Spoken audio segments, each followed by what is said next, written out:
শেখ হাসিনা যাবেন, ভারতের আধিপত্য থাকবেন, আমাদের আর ইলিশ মাছ পাঠাতে হবে না কলকাতাতে, কখনই আমাদের দিল্লির দাসত্ব করতে হবে না। ও মাই গড, এখন দেখা যাচ্ছে যে বড় বড় প্লেনে করে আমেরিকা থেকে কি সব আসছে, এই কালো কালো বিমান ঢাকা এয়ারপোর্টে ঢুকতেছে, কক্সবাজার এয়ারপোর্টে ঢুকছে, আমরা না পারতেছি বলতে, না পারতেছি সহ্য করতে। কোনো মিডিয়া কোনো নিউজ করছে না।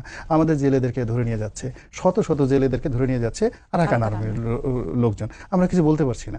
আবার এই সরকারের আমলে সেই গতবার ডক্টর ইউনূস সেই জাতিসংঘের মহাসচিবকে নিয়ে আসলেন, তো রোজার মাসে সেখানে বিশাল 2 লাখ লোকের ইফতার করলেন, তারপরে শেষে উনি নিজে টুপি পরলেন। এর আগে কিন্তু উনি কখনো টুপি পরেন নাই ডক্টর মোহাম্মদ ইউনূস, ওই রোহিঙ্গাদের মধ্যে টুপি পরলেন।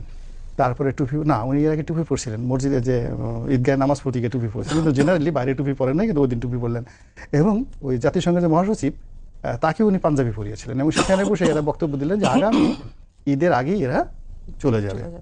তারপর দেখলাম আরো 2 লাখ, আরো 2 লাখ চলে আসছে, আরো 2 লাখ চলে আসছে। তো এই যে দেখেন বেদনাগুলো, কষ্টগুলো, এখন আমরা কি শুনছি ওখানে একটা খ্রিস্টান রাজ্য হতে পারে, ওখানে একটা যুদ্ধ পরিস্থিতি বিরাজ করছে, ওখানে একটা করিডর কি মানবিক করিডর দেওয়া হতে পারে, এরপরে ওখানে আমেরিকা একটা যুদ্ধ বাঁধাতে চাচ্ছে, আমরা সেন্ট মার্টিন নিয়ে যে সকল কথাবার্তা শুনছি, মানে পিলে চমকানো।